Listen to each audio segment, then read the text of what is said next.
take the lead on this drive.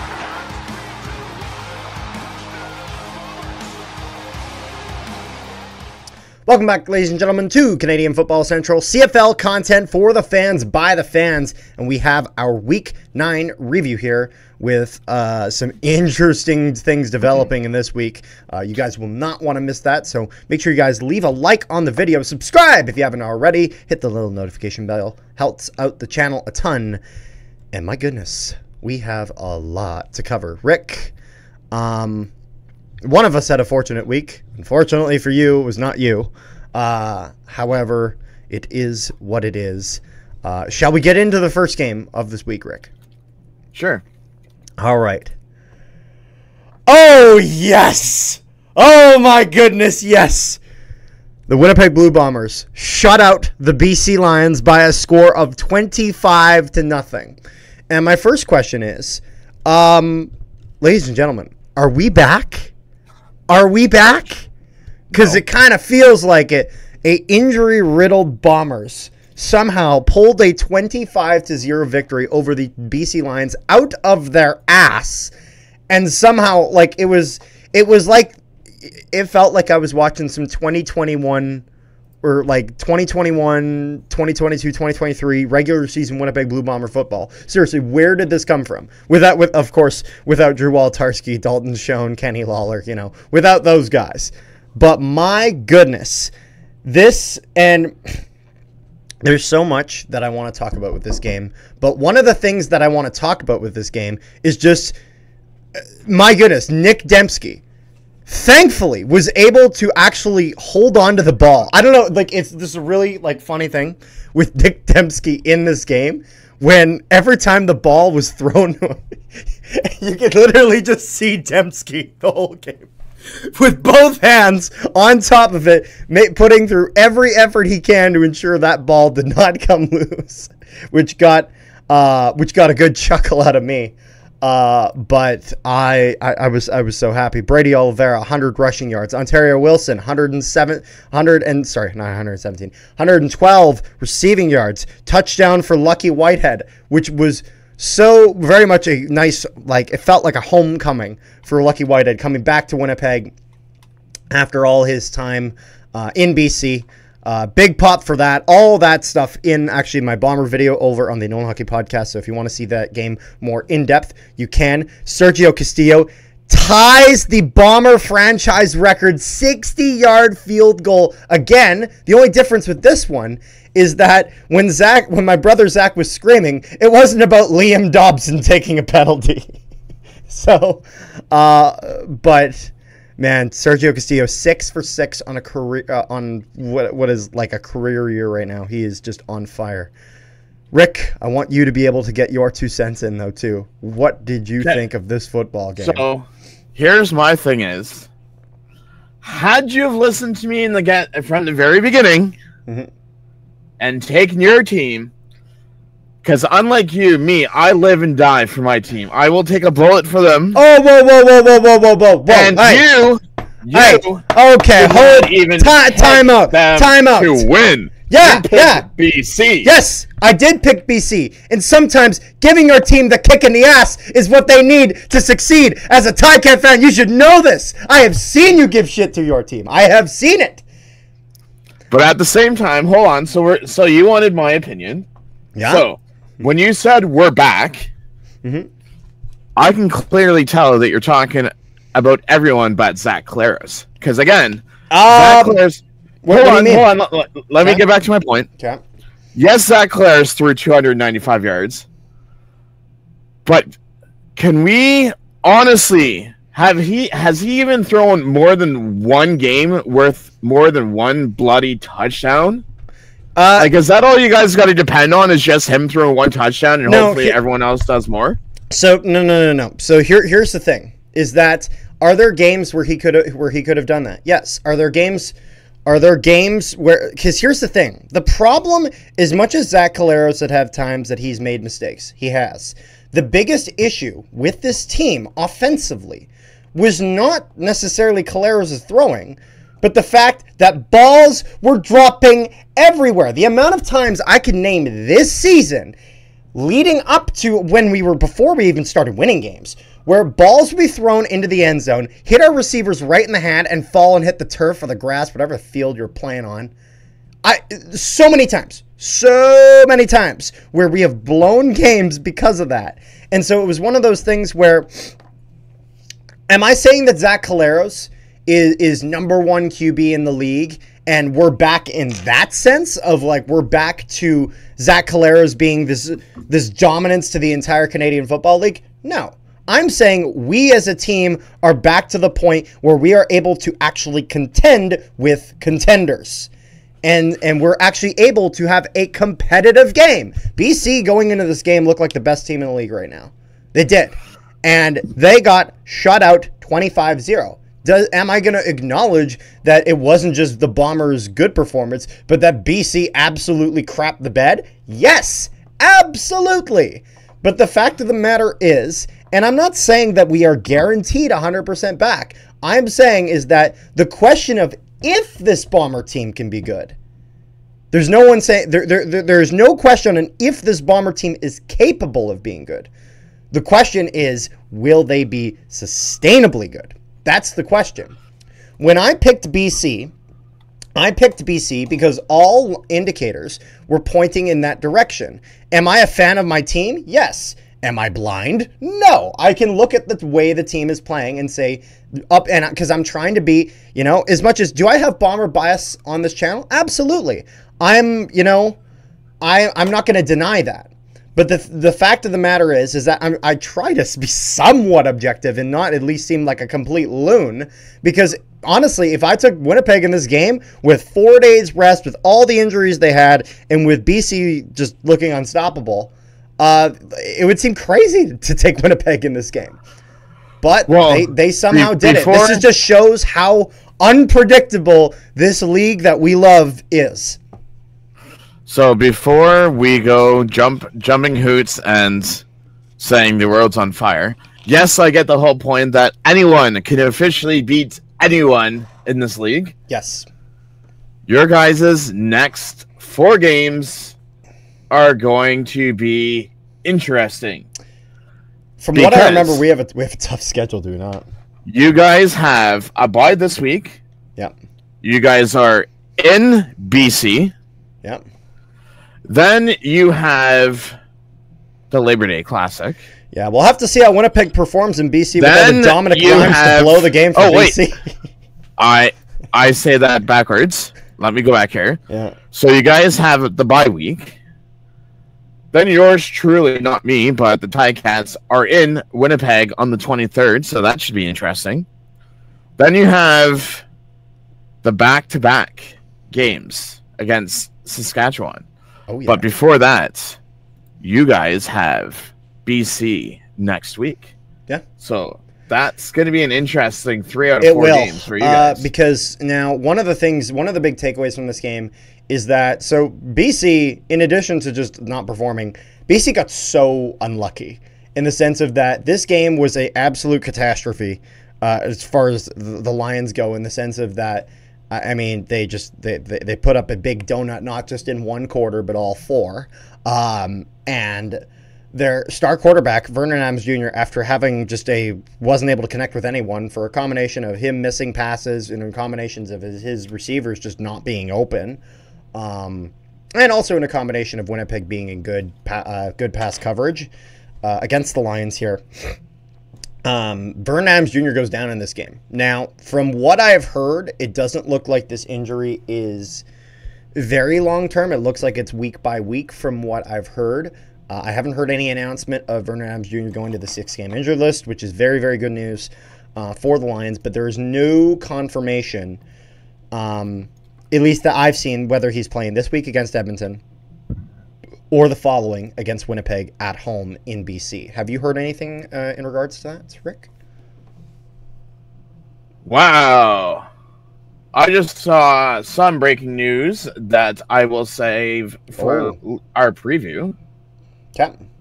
There is a coaching change, or not a coaching change, a quarterback change in the East. So I will do that. Okay, well, we'll get to that. So, according to Farhan, it says that from his understanding that VA's injury is a bone bruise, as all ligaments are intact.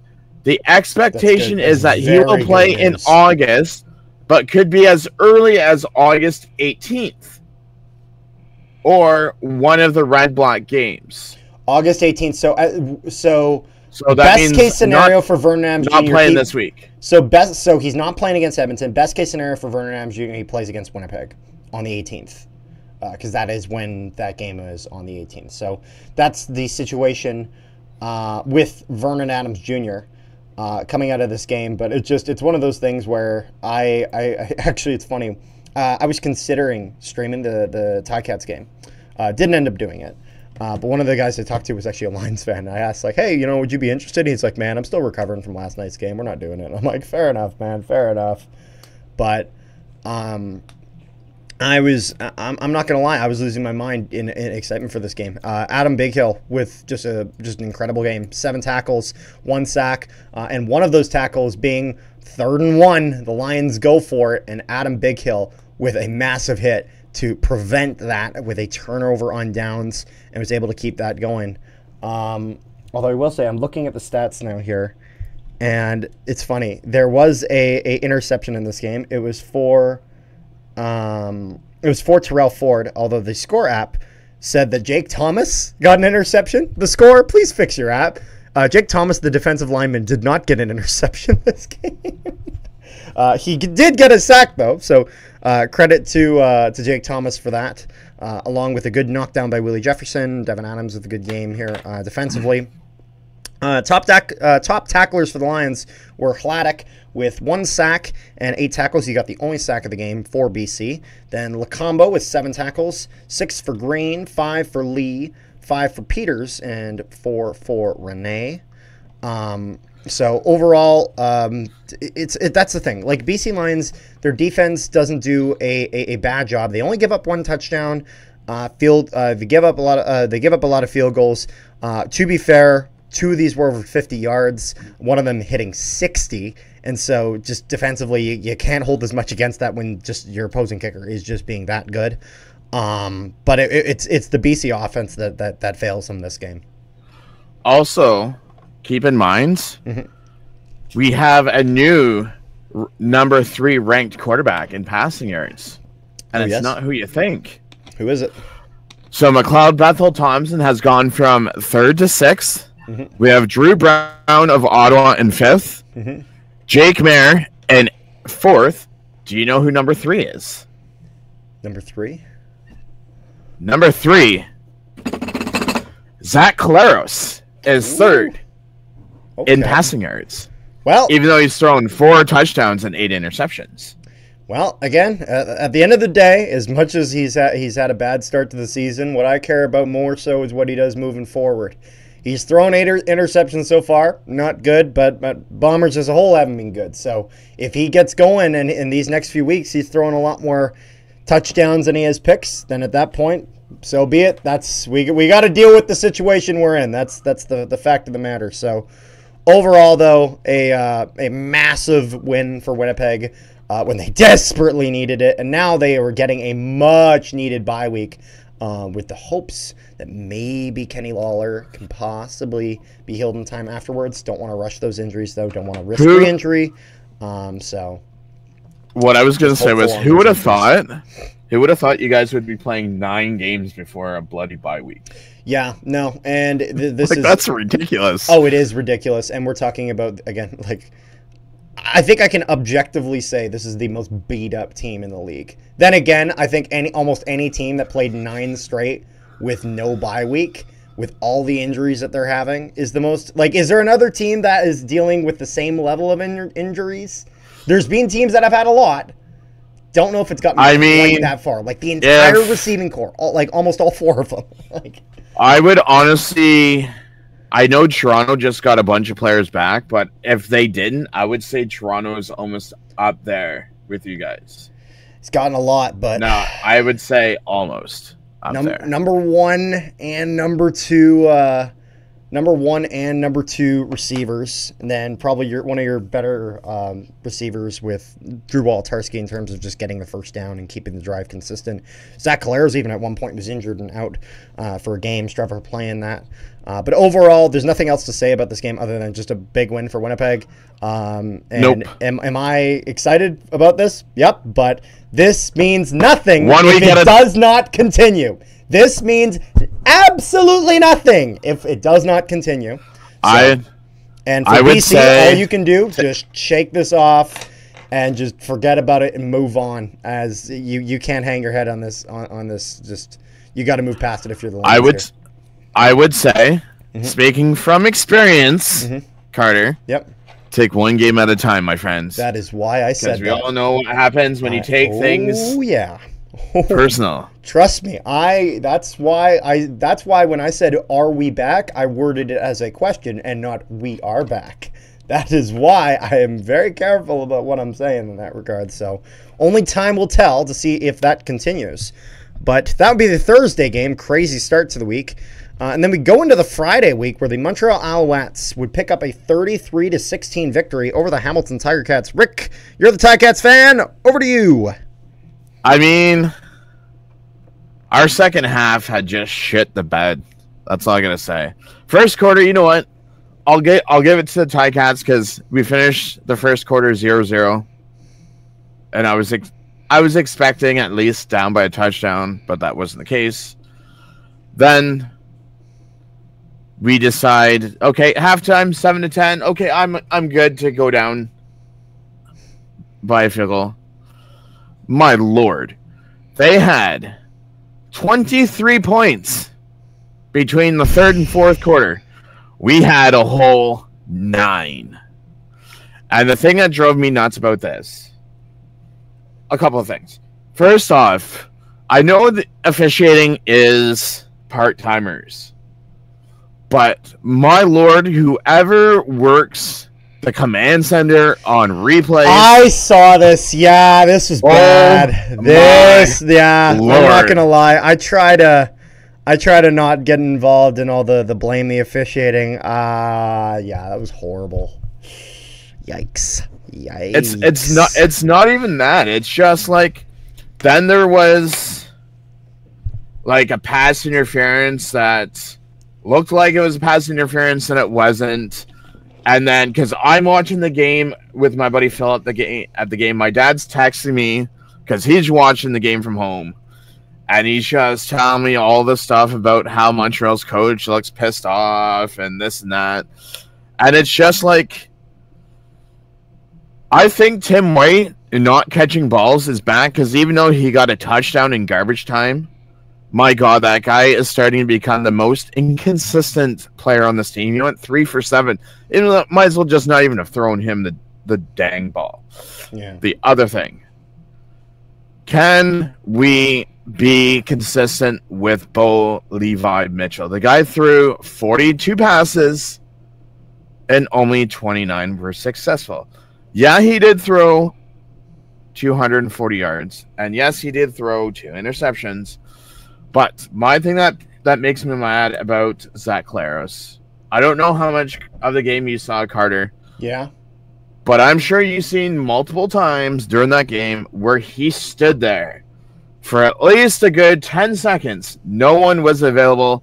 You have a thing called 2 legs. Bloody, use them and run. Even if it's 2 to 3 yards, I don't care. Get yards instead of standing there with thumb up your behind. And you're talking about just to be clear, this Bo Levi Mitchell you're talking about? Yes. Yeah. Now here's one question me. I got for you in regards to that is with Zach Collaros, he doesn't really normally run with that, and the reason is because he always normally has an option with Oliveira pulling out into the flats to then get something. Do you guys not do that, or like is Milan? So normally, so our option is usually James Butler, but James Butler was not open. But if you have so like your offensive line, even your flats option was covered. Yeah, and the people behind the people in the row behind me and the row behind them we're just yelling at Bo. It's like, Bo, run. Like, don't just stand there. Yeah, and then at that point, you got to do something. Got to stop the bleeding. I will say, though, Bridges is starting. I mean, I'd have to look at it, but between him and Ontario Wilson, I think they are going to be the East and West front runner for the Rookie of the Year. East and the West front runner for Rookie of the Year. That's my honest opinion. It's looking like that is very much a possibility. Because looking at the 76 yards that Ontario Wilson got and the 76 that Bridges got, Wilson just passed Bridges, and he's only has like 50 plus yards. But also, you guys are on the bye week this week. Yep. So. Yeah, no, and just in general, Hamilton has played 8 games with Winnipeg playing 9. So Hamilton after this week will then tie Winnipeg in and please, for the love of God, I know we have 3 sacks. Kenneth George Jr. got a pick 6. Yeah. Still haven't heard the severity of Jamal Peters's injury. I know we have Will Sutherland on defense, but can our defense finally get their crap together and step up? In regards to talking about the defense, there's one thing that just cannot go unmentioned, and it's that I am a fan of Casey Sayles. I am.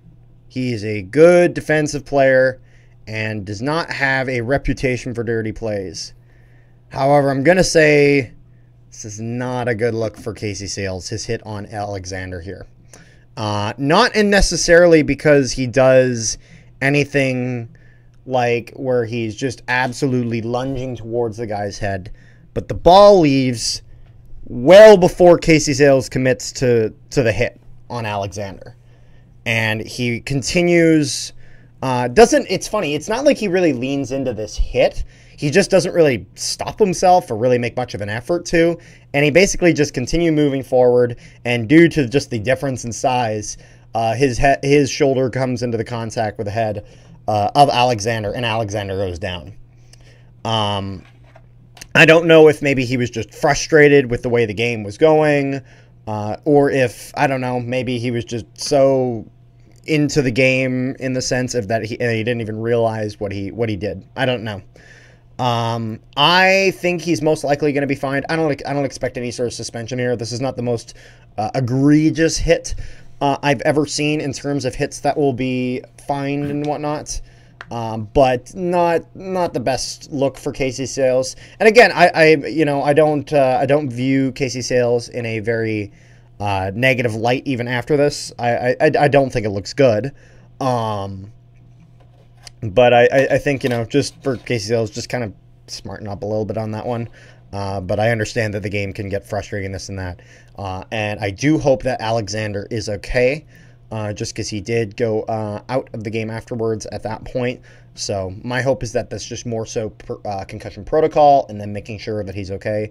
And I hope for health for both him and for Cody Fajardo on the Alouettes in terms of some quarterback health over there in Montreal. So just made sure to comment on that.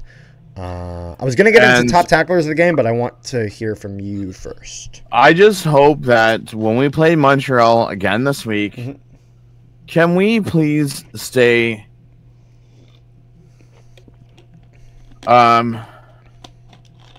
smart and not get so many bloody penalties. Yeah, like we only got 7 penalties. We only got 7 penalties, but we had 115 yards. Yeah. Like and that's the thing though, because I believe the penalty that Casey Sayles took, I believe, was a 25-yard penalty. It wasn't even just 15; it was 25 yards against Casey Sayles on that hit. So, but I mean, it's not even that. It's also the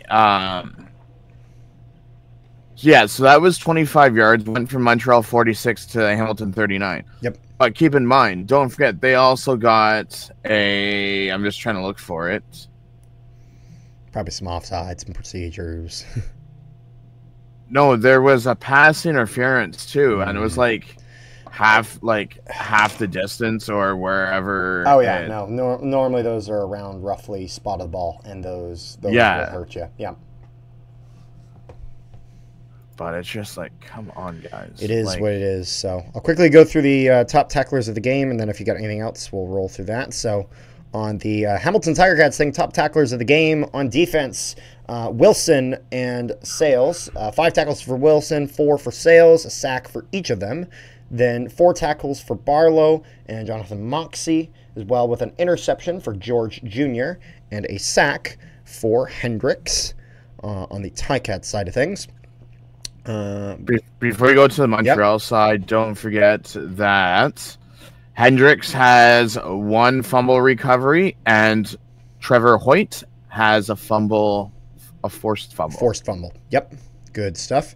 And then on the Alouette side of things, top tacklers of the game, Murray with 10 tackles. Really good performance there. 6 for Beverett with a sack, as well as 6 for Ruffin, 5 for Darnell Sankey, 4 for Moultrie, I believe. That's how you pronounce that. And then an interception for Ento and 1 for Cosby. And that was kind of your defensive players with good performances there. In Montreal, Maltos for field goals went 2 for 2 with his longest at 32 yards. And on the other side of the coin, over there in Hamilton, that would Big fat 0. That would be I was about to say I don't think they didn't get any. We had two chances to go for field goals, and when Mark Leggett, so here's the funny thing about Mark Leggett is Mark Leggett went to go do the kick. Marc-Andre Pruitt, please, for the love of God, stop doing Hamilton games because I'm starting to hate you more and more. He calls Mark Leggett for procedure. How in the world can you get a procedure penalty as a kicker? If you're going to call procedure, call it on the long snapper. Yeah, no, that's a good point. That'd be the long snapper or some of the interior line there. That would not be on the kicker. And then there's another one where it's like 3rd and 1, they're going to go for the field goal. Then we get another offside, and then it's just like, now we got to punt it. Yeah. It's like, there's 6 more points that should have been on the board, for the love of God, people. It is what it is, but overall, the Alouettes would win this game 33-16. Is there anything else you got on this game here, Rick? Or shall we continue? Because if I discuss... the only thing that I will mention... Yep, go for it. Congrats to James Butler for another game, multi-point yards over 100. This guy must have had at least 5 or 6 of them so far this year. Yeah, he had gotten, if we're looking on the Ticats side of things... 69 yards off of 12 carries, and he went 7 for 8 for 41 yards. There you go. What he said. And so without further ado, that will bring us into the Saturday game of the week. And oh my goodness, Trey Ford and the Edmonton Elks get their first win of the season after 7 consecutive losses. A 42-31 victory over the Saskatchewan Roughriders in Mosaic Stadium in Saskatchewan. And my God, did Edmonton need this? I mean, I say, did Edmonton need this like this is going to turn the season around? They'd have to do some serious digging to get themselves out of that hole. But it wouldn't start all that great for Edmonton as the game would start with a kick return touchdown. Mario Alford, 101 yards. And Brett Lothar would make the PAT to make this to make the 7-0 right within like the first 20 seconds of this game. So good start for Saskatchewan. And it's funny because Edmonton would be the only team to put up a big donut in this game. Third quarter, absolutely nothing there for Edmonton. But when you get 13 the first, 7 in the second, and 22 points in the fourth quarter, and pull a Saskatchewan against Saskatchewan in terms of a fourth quarter comeback, that was enough to get it done. Can I just mention the big elephant room with Kevin Brown out? 12 carries, 169 yards, 3 touchdowns for Javon Leake.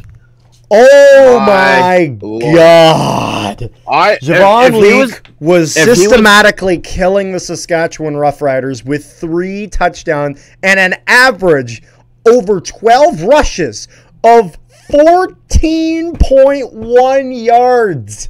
That is bloody ridiculous against a Saskatchewan Roughrider defense that has been incredible this season. I honestly, if Kevin Brown, even if Kevin Brown comes back, I would even make Kevin Brown. I don't know what these guys are getting paid, but I would even either let Kevin Brown go as the number 2 and use Javon Leake as the number 1, or split it. Because, I mean, Javon Leake... You can't ignore a performance like this. You can't just send him back to being the backup, like, with no questions. And not only that, how much does it suck to have a former receiver of yours, Tevin Jones, go 3 for 3 for 120 yards, 2 touchdowns against your former team? 123 yards. Yeah. No, you said 120. So we got to give him those extra 3 yards. 123 yards against your former team when your longest was 93. Yeah. That was and 2 touchdowns for him. My goodness. And it's crazy because it's just shows how much the running game was just being so lethal. As even Trey Ford, 5 rushes himself, 46 yards on that, an average of 9.2. And Trey Ford just doing what he does best in that regard. Boris Beatty deciding to come back to form with 2 for 2 with his longest at 38 yards, a performance that Boris Beatty needed. Brett Lothar would only go 1 for 2 for his longest of 17 on the Saskatchewan side of things. And unfortunately, there was just no one who was really able to get going in a substantial amount to really get Saskatchewan into this, with Hickson actually doing pretty decent in the rushing department with 89 yards and 12 rushes. Not bad whatsoever. Two touchdowns, 1 interception, over 300 yards, 8.1 on the average for 22 for 38 for Shea Patterson. Again, not bad. It doesn't really look like a situation of Saskatchewan playing absolutely like horribly on the offensive side of things. But defensively, that is where the failures kind of happen here. If we go through the top tacklers of the game on the Saskatchewan side of thing, Auclair was 6 tackles, 1 sack for him. 6 tackles, 1 interception for Milligan. 6 tackles for Thurman. 5 for Rivas and 4 for Avery, with no other picks or interceptions. I don't see any forced fumbles as well. And then if I look on the Edmonton Elk side of things, because might as well get it out of the way as well, it'd be 11 tackles for Morgan, 5 for Purifoy with a sack, 5 for Anderson, 4 for Gray, and then a sack for Sean Oakman, as well as 1 for McKnight, and 1 interception for Jackson. So that is the defensive kind of players for both teams. Keep in mind, I want, as much as they only had 31 points, I want to give congratulations where it's due. Shea Patterson had 306 passing yards. Yes. For 2 touchdowns and 1 interception. Yeah, no, Shea Patterson doesn't really play bad this game. It's just, which breaks him into the top 9 of quarterbacks for throwing yards, and is only 98 yards behind Cameron Dukes. So, I mean, yeah, Harris has only played 3 games, and he has 872. He's also the starter. That's the thing. He's also starter. And one thing, to be fair as well, that we need to give a little bit of understanding here was that Trevor Harris also had less receivers injured when he was in, with Kean Schaefer. No. I get that, available. But I'm just. Oh yeah, no, like, I'm not taking any of this away. He came out of nowhere, like this year. Like, I'm not saying he's the going to be like a trade for time thing, but I mean, this guy came. This guy came out of nowhere, given with what he was given with Trevor Harris going out. No, this is not a bad backup in Saskatchewan. Shea Patterson is doing what he can here in Saskatchewan, and really doing a good job of keeping the team, even though he's not able to win every game, making sure they don't lose every game, and keeping them kind of head above water until Trevor Harris is able to return to this team. Trevor Harris, for those wondering, is still very much absolutely the starter. I know some people who are questioning that because of Shea Patterson's performance. Trevor Harris, there's very some much news on that today too. Oh yes, let's hear it. So, looking at the injury report, yep. Trevor Harris is full participation. So, does that mean that he returns this week versus Ottawa? He might. We will know tomorrow. However, the injuries are starting to pile up in Saskatchewan. Yeah. Malik Carney left the game with a knee. Well, after the game, he's listed with a knee injury. Yep. AJ Ouellette still battling his hip issues. And also, Jameer Thurman has an elbow issue that kept him out today. So if those three are out, Thurman, I think, hurts the most. Yep. Definitely. No, he's been a very good performance there for them. And overall, though, big win for Edmonton. Much needed. And I think Edmonton's probably their next goal is to go and get a win in front of their own fans in their next week's game against BC. So good luck with that. They'll have to see if they're able to do that, because winning is one thing. Winning at home, Edmonton has shown, is something else. So we will have to see. But we got one more game this week that we're able to cover. Are we cool getting to the last game of the week there, Rick? We are. The Calgary Stampeders stun the Toronto Argonauts with a 27-23 victory in Calgary with a 21-point fourth quarter. Just keep in mind, going into the fourth quarter, the Toronto Argonauts were leading 23-6. 21 points later, Calgary gets it done. Man, what a comeback here for Calgary. And somehow, if we're talking about 2023 Blue Bomber football, I don't know how they did it, but Calgary Stampeders somehow played half a game and came out on top. Seriously. I mean, if we're looking here, two big fat donuts, first and third quarter, absolutely nothing offensively. Even in the second quarter, when they're able to grab themselves 2 field goals, still give up 14 to Toronto. But a strong fourth quarter, man, they were able to make all of that up and more and get themselves the victory. Rick, how are you feeling about this one? There's 2 things. First off, did you look at how explosive Calgary's defense was? We don't have 1. We don't have 2. We don't have 3. We don't have 4. We have 6 sacks. Yeah. For Calgary's defense.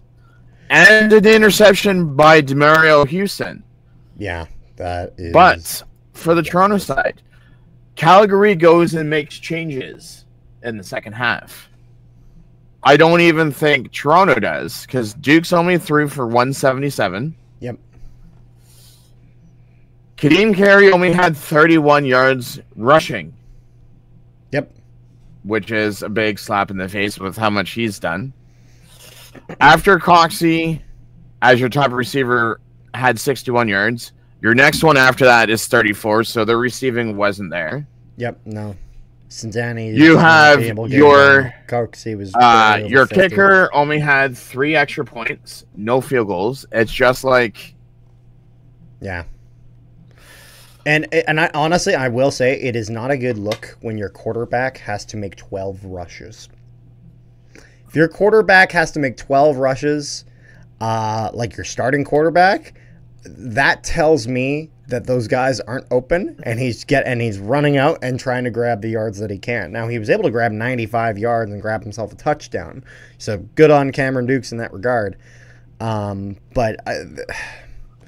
If your quarterback is rushing 12 times and his name isn't like Chris Streveler or one of those other Russian quarterbacks who will just play like a running back sometimes, not the most ideal. Definitely not. And did you see Larham's kick at the beginning of the game? 100 yards. Yeah, no, he got the single on that, right? My Lord. He got the single on that, right? Yeah, he did, but I'm just saying, like, that's crazy. That is one hell of a damn kick. That is a... Whew. That is the interesting thing though is this is one of two games. Yep. Where it's flipped this week. So instead of Toronto being in Calgary, yep, they're in Toronto. Yep. Instead of Hamilton being in Montreal, or in Hamilton, they're in Montreal. Also, it was, from my understanding, that it's hard to win in Calgary. I don't know what the atmosphere is, but until I think what was that last year, year before that, we weren't able to win in Calgary. We finally were able to win in Calgary. I don't even know in the last. I can't remember. They had the stat on the during the game. I don't even know when Toronto last won in Calgary. Yeah, but it's just like they have won. So ultimately, this could be the last game that we see Cameron Dukes. Yeah, I mean, because after this week that they play Calgary, next week they're on a bye, and then they play Saskatchewan at home on the 22nd. Yep. Also, a reminder that is supposed to be the first game, if you do your math, that Chad Kelly returns. Yes, Chad Kelly has been posting some. I believe he's been posting and sharing kind of this like hype video about his return to the team. Ryan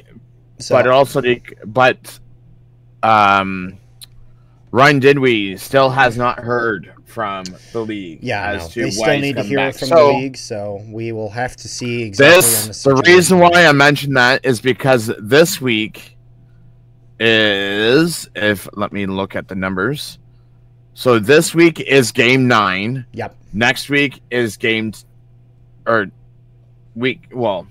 next one is when they play Saskatchewan is game 10. So, and Ryan Dinwiddie did say that he's not gonna start right away. Like he may have on like the scouting squad type thing. So it could even be potential that we even see him even Labor Day. So or possibly after. It all depends on how much you read into that whole. That's true. We need to give him time. It is possible. Now, one thing I do want, kind of getting back to this game, one very, very important performance that we need to highlight here. Rene Paredes, 4 for 4, his longest of 51. But if we take a look at each of these, a lot of impressive kicking here for Rene Paredes with a 51 and a 43 in the second quarter. And then he would later, he would hit a single on another kickoff in the fourth quarter. 100 yards for him, ball out of bounds. He would grab a single point there, and a 44 and a 49. So he was 4 for 4 on all longer kicks, with his shortest kick being 43 yards, and his longest kick, I mean, if we're counting the single, he kicked it 100 damn yards. So incredible performance here for Rene Paredes, and was definitely a big help ensuring that the Stampeders were able to get back into this game and grab themselves the victory. Is there anything else in particular that we need to cover, Rick? Yes. Yes, go for it. We have a new leader in the passing yards for quarterbacks. It's no longer Vernon Adams.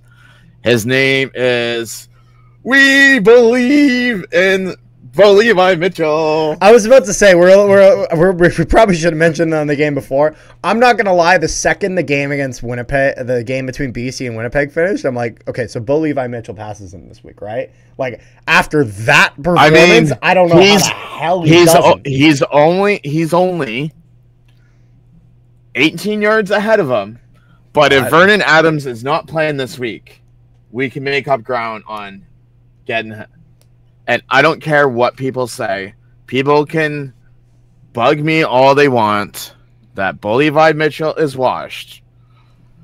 I'm not going to swear, but this mother of God has 18 bloody touchdowns and leading the league in passing. If you think this guy is washed, give your head a bloody shake. At the end of the day... Yes, he also has 9 interceptions, but still.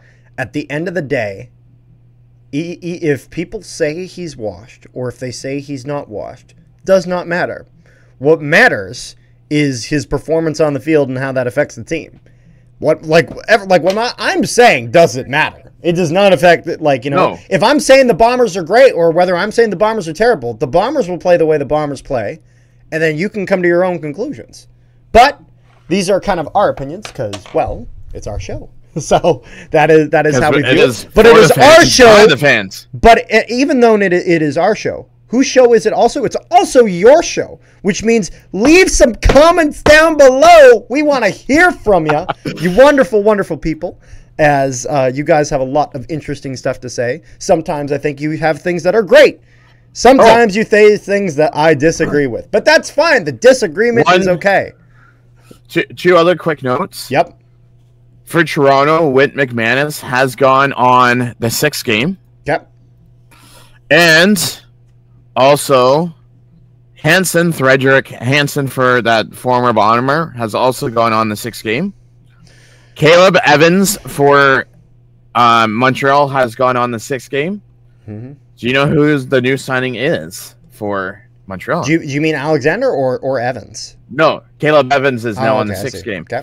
Because now they have signed not only Alexander Davis, but they've now signed Dominic Davis. Oh. So now we have double Davis in Montreal.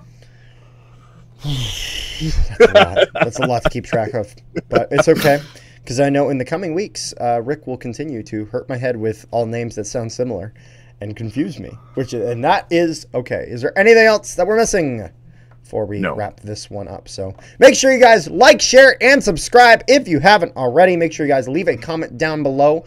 We're going to have a lot of stuff coming out this week. We got our preview of this following week, and then we also have videos we're going to be doing over the course of for sure this week, possibly into next week, depending on how long they are. We're going to be doing mid-season report cards, one for every single team in the Canadian Football League. With one of them coming out, I think tomorrow. We're going to be doing that. I think the hope is that we're going to be doing a lot of these with some guests on. I think we might have Coach Phil on if we're able to do that. You ruined it. I was gonna say, don't tell them who the guests are. Let them be surprised as to who the guests could be. Oh, well.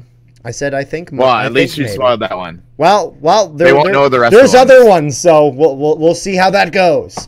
So, peace, love, and positivity to all you guys, and have yourselves a wonderful day.